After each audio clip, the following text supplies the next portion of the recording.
না, মাটি না কিরকম নরম, তাই তো? চাল চাল পড়া হয়ে রয়েছে এই যে। চাল চাল মতো হয়ে আছে। হুম, আচ্ছা, এবার জ্যাকপটের জমি আর যেটা এটা আপনার রাসায়নিকের জমি, হুম, আর এইটা হচ্ছে জ্যাকপট দিয়ে ধান চাষ করা জমি আমার, তাই তো? হ্যাঁ, তো পার্থক্য কি বোঝা যাচ্ছে সেটা আপনাকে দেখালাম।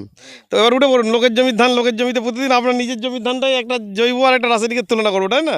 আর এর জমিটা দেখে কি মনে হচ্ছে প্রচুর ধান গাছ হয়ে গেছে না? প্রচুর ধান গাছ। আমি তো ভাবছি যে কিছু রাসায়নিক দেবো নাকি কিন্তু আপনারা এখন কি দেখছেন? এখন তো দেখছি যে এটাই ঠিক আছে। আপনারটা ঠিক আছে, হ্যাঁ, বেশি দিলে কালবৈশাখীতে কে জল থেকে ধান ছাকবে কে? সেই যাক, ধন্যবাদ। আজকে 1 মার্চ 2026 জিএমএম ডিস্ট্রিবিউটার্সের তরফ থেকে আমরা এসেছি বড়বৈনান, বর্ধমান।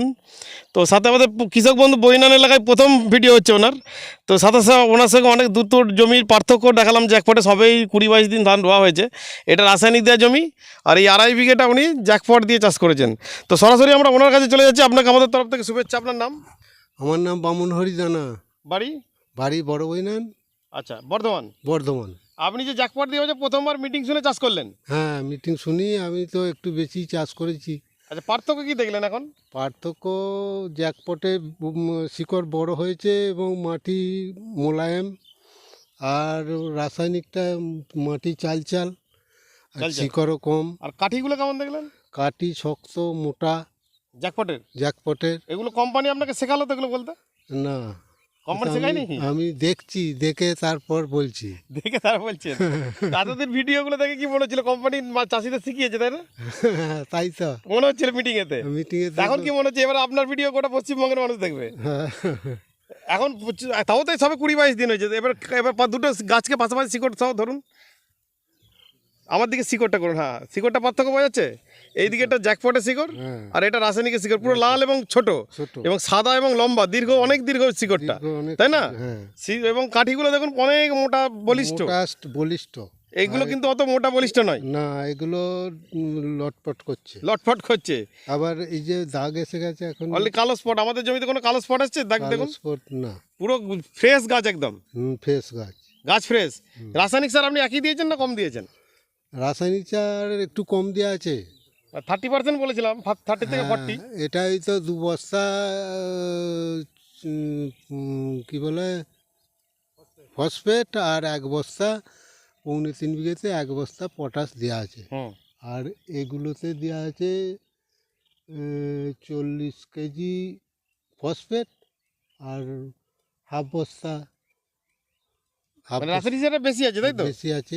ইউরিয়াটা এতে বেশি লাগেছে। প্রথম দফায় ঘাস মারার সঙ্গে 10 কেজি হিসেবে দেওয়া আছে, আর তারপরে আবার 10 কেজি দেওয়া আছে, আর এখানে 8 কেজি দিয়েছিল। হুম। গাছের কালার কেমন দেখছেন? গাছের কালার তো হাসাটে হয়ে আছে, কিন্তু মানে হালকা হলুদ কালার আছে, হ্যাঁ, দেখে মনে হচ্ছে যেন খাবার অভাব আছে। দেখে মনে হচ্ছে খাবার অভাব আছে। এটা হচ্ছে জ্যাকপটের গাছের কালার, আর এটা দেখুন রাসায়নিক দেওয়া কালার, এটা ডিপ সবুজ হয়ে গেছে। এটা হচ্ছে মাজরা শোষক। অলরেডি জমি এমন জল ঢাকা পড়ে গেছে যে মাজরা শোষক খেয়ে নেবে গাছকে আর কি। নেবে গাছ। তো যা গাছের স্ট্রেংথ পার্থক্য বুঝতে পারলেন? হ্যাঁ, হ্যাঁ, যাক, আপনি বুঝতে মোটামুটি পেরেছি। প্রাথমিক স্টেজে যেটা বলি, মাটি নরম হবে, কাঠি শক্ত হবে এবং কাঠি বলবান হবে, সেটুকু বোঝা গেছে। সেটা বোঝা আর গেছে। কাঠি বলবান হলে ধানের শীষ দুর্বল হবে তো? না, বলবান হলে ভালো শীষ হবে। ভালো শীষ হবে। হ্যাঁ। আর শিকড় যদি লম্বা দীর্ঘ হয় এবং সুস্বাস্থ্য, মানে সাদা মানে কচি শিকড় বেরিয়েছে, তার মানে কি খাদ্য বেশি টানবে, একদম পুষ্টাই বেশি হবে, তাহলে কোষ্টাই বেশি হবে, ধান চালের রেশিও বেশি হবে। চালের রেশিও বেশি হবে, হ্যাঁ, গুণগত মানও ভালো হবে। 100%। সেটা তো গুণগত মান। ধান কাটার সময় আপনার ভিডিও আবার হবে। হ্যাঁ, তো আমরা যা যা বলবো সেটা একটু মেনটেন করবো। প্রথম বছর তো, হ্যাঁ, এবছর এমনি শীতের প্রকোপ বেশি থাকার জন্য সর্বত্র বড় ধান একটু পিছিয়ে আছে। আপনার এখানে অনেকে বীজতলা মরে যাচ্ছিল, আমাদের ন্যানো প্লাস দিয়ে ভালো হয়েছে। আপনি বীজতলা ন্যানো প্লাস দিয়েছিলেন? হ্যাঁ, বীজতলায় ন্যানো প্লাস দিয়েছি। আর এগ্রিভিটা পাতাটা হ্যাঁ, এগ্রিভিটার পাতাটা। দিয়ে বীজ কেমন হয়েছিল? বীজ ভালো। বীজ ভালো হয়েছিল। হ্যাঁ, এবছর তো আপনার এলাকায় প্রচুর বীজ মরেছিল শীতে, যা দেখে গেছিল। হ্যাঁ, হ্যাঁ, হ্যাঁ। আপনার সেভাবে মরেছিল না কম মরেছিল অনেক? না, আমার সেভাবে মরে না। যাক, বীজতলা তো উপকার পেয়ে গেছেন আপনি। বীজতলাতেও উপকার পেয়েছি, এবং এই তো সেই বীজই, একই বীজ এই সর্ষে বাড়ি রয়েছি, তাতে করে বীজের তারতম্য হয় না যে হ্যাঁ অনেক দিন হয়ে গেছে চাপান দেওয়া নাই লাল হয়ে গেছে, সেটা হয় না। একইভাবে জুত ছিল, ওটায় তোমার সেই বলটা দেওয়া ছিল। বলটা দেওয়া ছিল, হ্যাঁ তাহলে আমাদের বলটারও কাজ বোঝা গেল। হ্যাঁ। ঠিক আছে, ধন্যবাদ আপনাকে। তো সাথে আমাদের সাথে সুব্রতবাবু এবং গফুর সাহেব আছেন। গফুর সাহেব নিজে চাষ করেছেন, তো উনি চাষ করাচ্ছেন, ওনার কোনোদিন স্টেটমেন্ট সেভাবে নেওয়া হয়নি। তো সরাসরি আমরা এখন গফুর সাহেবের কাছে চলে যাচ্ছি। তো আপনার যে চাষিদেরকে আপনি দিচ্ছেন, হ্যাঁ, কি পার্থক্য দেখছেন? পার্থক্য বিশাল পার্থক্য, বিশাল ধানের প্রচুর পার্থক্য, আলুরও পার্থক্য ভালো হয়েছে। জ্যাকপট দিয়ে চাষ করলে খুব মাটি ভালো থাকে এবং ধানের গাছ ভালো হয়, আলুরও গাছ ভালো হয়।